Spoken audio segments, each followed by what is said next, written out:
Earlier today, I shared a post on my community tab.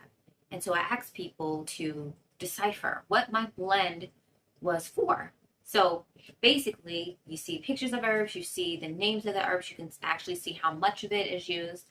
And I wanted people to work backwards and tell me, okay, what was my focus for this blend? Why did I make this blend? And I was surprised that everyone actually got it wrong.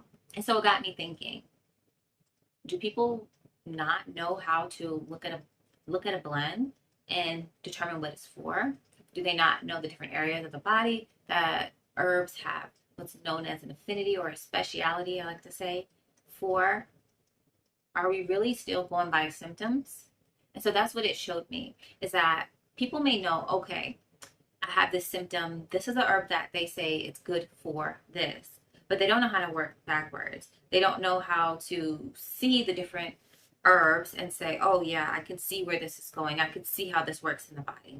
And that's what memorization is. It's really a crutch. You really learn surface level material, but you don't know how to get deeper understanding.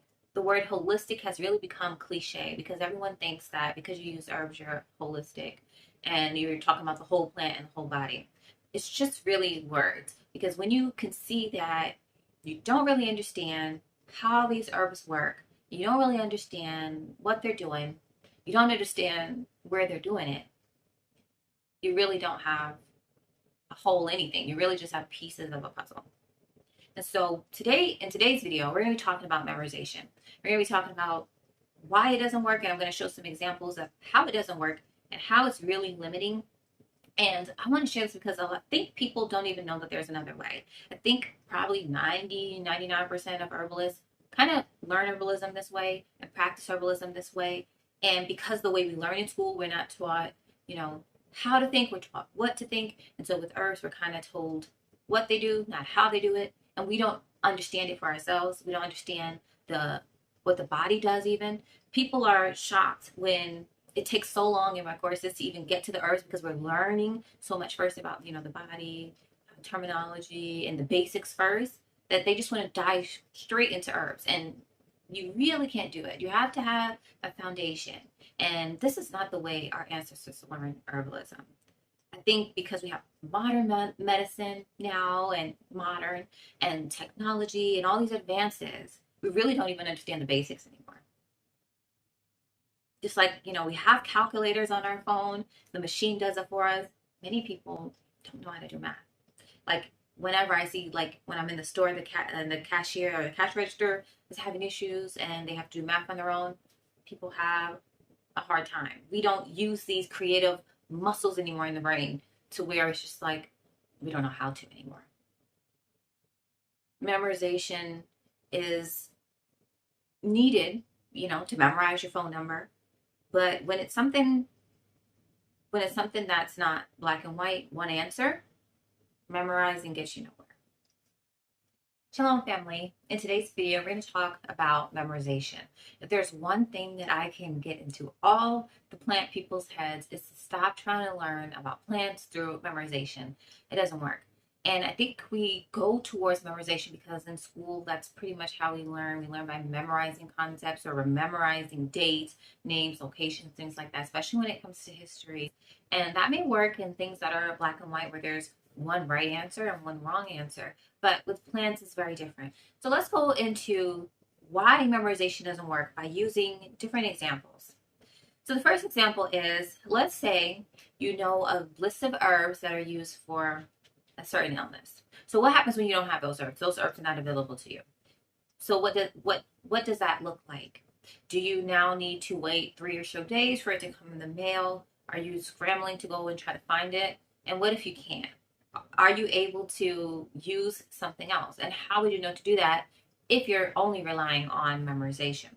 So we are limiting ourselves to what we can remember, and we're limiting ourselves to a certain amount of herbs that we've already read other people's material about, it kind of makes us think that herbs do such and such and such on this list, and that's all they do. Where herbs have a lot of different functions. They have all different types of chemicals, taste, colors. All of these things are indicative of ways that you can use it. And so when we think that the herb does 1, 2, 3 things, really An herb can do 30 things even.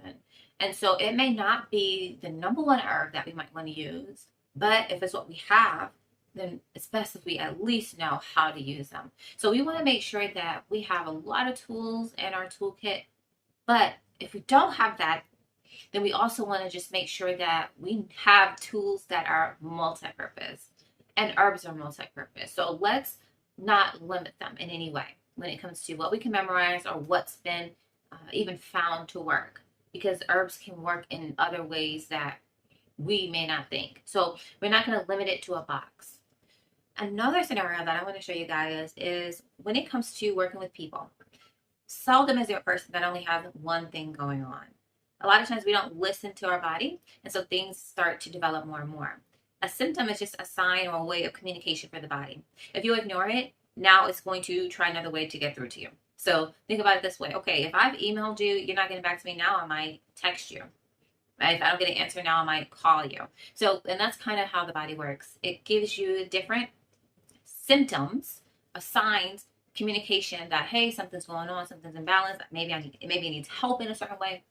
And so very seldom do people just have one area of focus. We have so many different things hitting us from all sides, so many toxins in water and food and, radiation from cell phones. We have so many things in so many areas of our life being affected negatively at once. The fact that we have to sit, many of us have to sit at desks for prolonged periods of time. So we have many different things going on. And when we just memorize that this herb does this one thing, then it may be harder to make formulas now, because you're thinking that you need to have, let's say this person has 4 or 5 different things going on. Now, are you going to make a blend with 10, 15 herbs now because because you're limited on your knowledge, when it might be a little bit redundant, and you can maybe still even focus on 5 areas of the body with 3 herbs.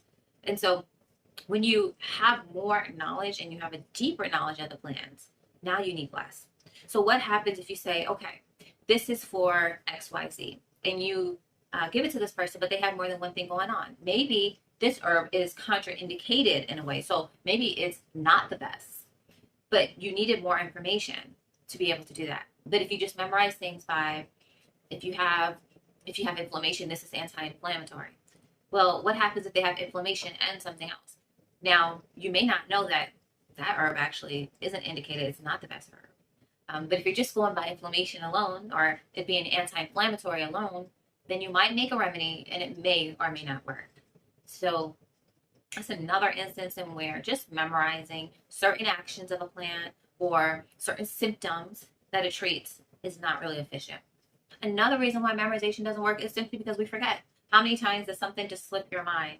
And so if you're just relying on how much you can remember, there's going to be some kind of ceiling to how much you can pack in. Are you going to honestly be able to memorize enough information about 25, 50 plans? So are you going to, and if you have, 10, 15 years, what does it look like? And at one point, do you also decide that you're not just going to take knowledge that other people have shared or have gleaned, and you're going to go out and learn for yourself, and you're going to be able to experiment? If you're just focused on memorization, then you're not even experimenting with the plant. You're not even finding new things out for yourself. The way that you practice is just going to look like every teacher or so that you had. Now, this video isn't going to be the most interesting. People don't like these videos. They don't click on these videos because they can't see the immediate value in them. But these videos are the most important. There's herbalists of all different walks that, watch my content, and I find that they all ask the same questions and they all have the same mindset. And I'm not trying to get people to even, believe my mindset, but I want to challenge you to say, do you really know about herbs? Do you really understand herbs? Do you even really understand what's going on inside of you? So that's what we're going to be deep diving into today. It's more of a talk and a chat, but it's really needed. And if you apply these principles, you can see so much of a difference. If you are one who struggle with herbs and you don't get consistent results, or you don't get results at all, maybe you had negative reactions, it's probably for memory. It's probably because of memorizing. So you may have made it closer to the end of this video, and so you say, okay, well, memorization doesn't work, but what does work? And so what I found is that we have to understand that creation has a design.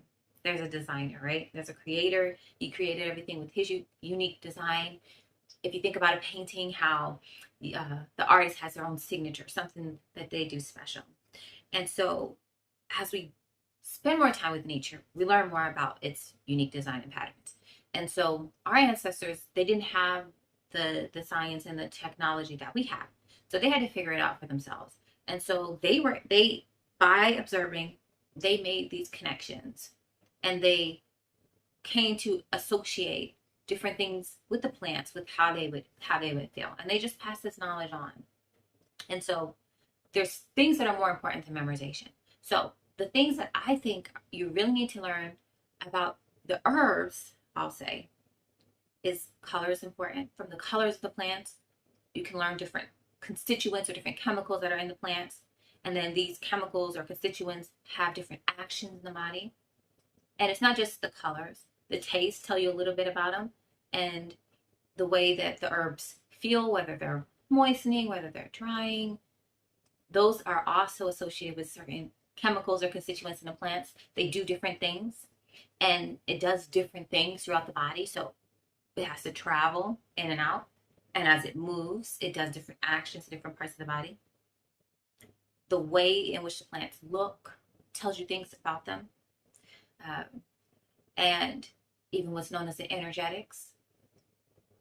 I probably don't have to tell anyone here that even though we can't see energy per se, we can feel it. And we can have our energy changed based on what's going on, people that are around us, getting energy from different things. Even the sound of music can do different things. And so all of that's important. Not only do we have spirit, inside of us, hopefully the Holy Spirit, not only do we have our own spirit, our own soul, our own energy, plants do too. And so how do you get that in a harmonious rhythm, right? Then also, now, as I talked about, these chemicals, they do different actions. Now, how do these actions benefit the different parts of the body? And so instead of saying, what herb do I use for XYZ? I always get people to look at, we start big and then we get smaller. So you have this issue. So what's needed? What action is needed? And so there's different actions of herbs. And then you can say, okay, well, tell me a little bit more. Now, we know we need this action. Now, where does it need to happen in the body? That's where we get to the organ affinity, right? So that's the speciality, the specificity that we need to break it down from this big of a list, to this big. So where does it need to happen? Right? And then we look at, okay, is this person on medications maybe? Do they have underlying conditions? Do they have other things that's going on? Okay, so maybe now they need this action and this action, right? And so maybe they need this certain taste as well, because our organs are associated with taste and colors, and that's why we have so many of these things. I don't think that it's just for our beauty. That's one of the reasons. But we have so many, millions of plants. There's thousands of plants that we discover, each month, each year. And so that's why we have such a variety, because each of us are so different. All of our personalities are so different. All of our needs are so different. So we're just getting smaller, smaller, smaller. And that's how you tailor it for you. And so we can learn things I think are simple. My children, 3 and 5, they master their colors. They know them in English and Spanish, We can understand colors. We can understand how things taste. You ask your children how it tastes, and they'll tell you, oh, if it's sweet or salty, they can tell you, oh, it's sour. Again, they can understand it, basic concepts, but just knowing what they mean, knowing how to decipher them, it's really important. And then even just, if you just looked at this herb and you had to guess what it might do, how close do you think you would be? And so now, not only are we understanding herbs in a advanced way, even using simplistic techniques, now we understand a lot more herbs. Now we only need to know a few things about them to be able to know a whole, a whole long list of how it's best used, who it's for, and all of that. So it just opens up a wide world, I'll say, outside of just the little things that we can memorize. And these are just some of the different concepts. There's more that I share, but just from learning those things alone, you'll know a lot more about any herb than people who have even studied them for a long time. And no matter where you go, or no matter what issue someone has, you'll know how to address them. You'll have somewhere to go. You'll have some course of action that you know. Okay, I need to know this, this, and this, boom, boom, boom. You have a system. And I think it's important to get the systems, to get the methods that really work. And so I like to group things in systems so that when you just remember these small systems, you can apply them to hundreds, thousands of herbs. So what's easier? Learning about and memorizing 1,000 different herbs and, maybe 10 uses of them, or learning a few systems that work on all of those herbs plus more. So I hope this video was helpful for you. If you learned a little bit, write down below. If you think these videos are important, you want me to continue doing them, I do need the encouragement sometimes, let me know that too. And I look forward to continue on this journey, learning, teaching, sharing with one another, because I feel like it's so important. If you want to learn more from me, I do have courses, and I'll link some of them down below. But only if you know that you are where you need to be mentally, and you're willing to do the work, and you're willing to do it differently, because it's not going to look like all the other herb schools out there. But it is going to be holistic, and truthfully holistic. It is going to be Bible-centered, and it is going to be with an African focus, because Africans have the oldest documented history when it comes to herbalism. So we have to not just jump into, 21st century. We got to go all the way back to the grassroots approach and use and relearn those ancestral teachings, those traditional teachings that are still relevant today. So that's why I call my book Herbal Holistic Healing, African Herbalism for Modern Times, because our needs haven't really changed much. And the different herbs that we're using and that are still useful haven't changed much. But it's just that we have to relearn these practices, and using the new information that we have, how we can better understand all of this information and put it all together so that it is in a way that we are actually having healing. All right, so that's all I have for you guys today. Thank you guys so much for watching, and I'll see you guys in the next one.